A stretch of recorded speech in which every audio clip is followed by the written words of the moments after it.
Wow, how you do, buckaroos? How the heck are you? So I'm having a highball using my Wild Turkey glass, my Wild Turkey tall highball glass that my wife found for me at a thrift store somewhere. Killing the rest of my Turkey 101. And using as a highball mixer the Boylan's lemon seltzer. This stuff is awesome. Actually, I had a bottle of it earlier. It's really, really, really, really good. There's no sweetness to it. It's just seltzer and lemon.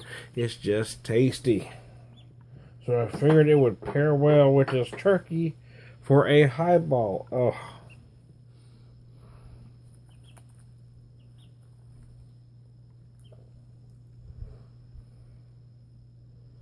And it really do. I made this rather strong. So I'm gonna outplay me. No, it's good. It ain't for the weak. It ain't for the weak, man. Never don't know what happened to him. There was a comic in the, I'm guessing the 80s. Well, I can't remember if it was the 80s or the early 90s. I first heard the joke. Mike Dugan had a line. He's I had a friend in college say, "Of course drinking kills brain cells, but only the weak ones." That's true, man.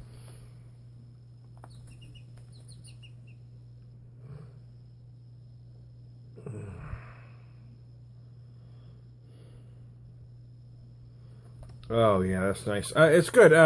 Yeah, I'm not crazy about it. In fact, I went a long time and didn't have any highballs. I've just started kind of trying to rediscover them because it irritated me that younger bartenders these days didn't even know what a highball was.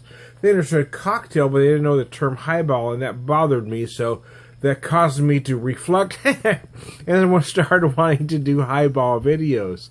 And highball, it's one of those things that all highballs are cocktails, but not all cocktails are highballs. Now, I don't know if there's any, I haven't read all the material. There's probably somebody that knows if there's any hard and fast rules. But traditionally, a highball was mostly one mixer, one spirit, although there are some exceptions. I mean, a salty dog, for instance, is, a salty dog, okay, Greyhound, if I remember correctly, is vodka and grapefruit. A salty dog is vodka, grapefruit, salt on the rim. So, I mean, you can have other ingredients, but a cocktail usually is more complicated. A highball came in a short or a tall glass. This would be considered a tall glass, but if you ordered a highball out, short or tall just meant how much mixer you were going to get. You could order a double in either a short or a tall. Although it was different back in those days, right? I mean, now everything is pre-measured. Everything's computerized, They give you exactly a shot. But back in the day, back in my early drinking days, back even before even I was legal to drink, anyway, bartenders had some discretion. They could pour at their will. So if you knew a bartender or you were known to tip well, they could give you a better drink.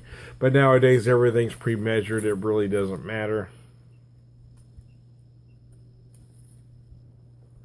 I miss the old days when people could think, not just in bars, pubs, not just bartenders, but another thing that bothers me is radio.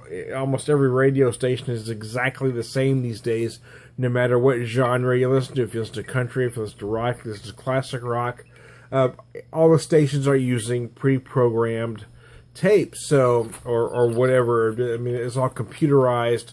So, I mean, every country station is playing the same thing. Every classic rock station is playing the same thing. You don't have DJs that are able to play what they want anymore. Back when I was a youngster, we had a guy in Southern California by the name of Jim Ladd, KMET, KLOS, all over the LA area. This guy was the man. He had a syndicated show at one time called Interview. I don't know if it's still out there. I don't know if the guy's still alive. But the guy was the man, because the best thing about listening to the Jim Ladd show was Jim Ladd played what Jim Ladd wanted to hear and not what the station told him to.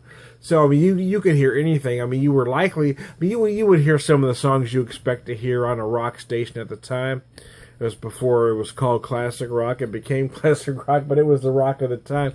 But he would, you would hear the fourth cut on the A side. You'd hear the, you'd hear the fourth cut on the B side. You'd hear things. Here's what a lot of folks don't get is that people buy singles because of what the radio plays.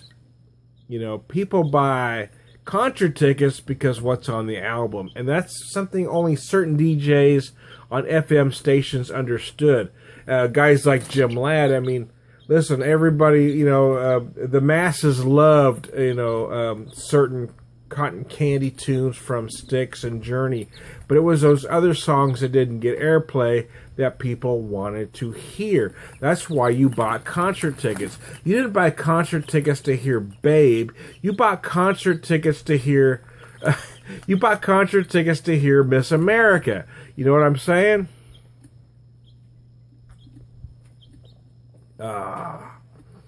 Yeah, babe, that's what day like.